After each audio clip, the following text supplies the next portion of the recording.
Welcome back to another technical deep dive here in the debug zone. Today we're tackling a big question and breaking it down with us from other users.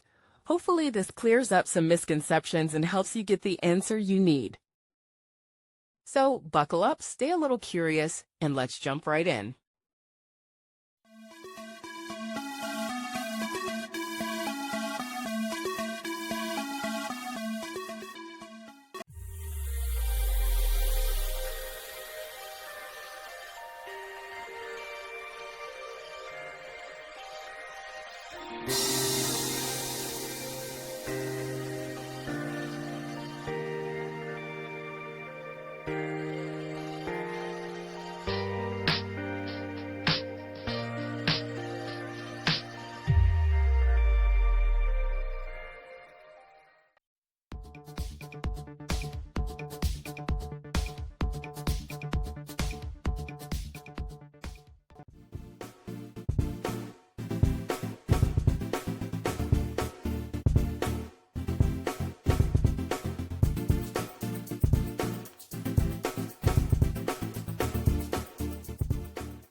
And that's a wrap.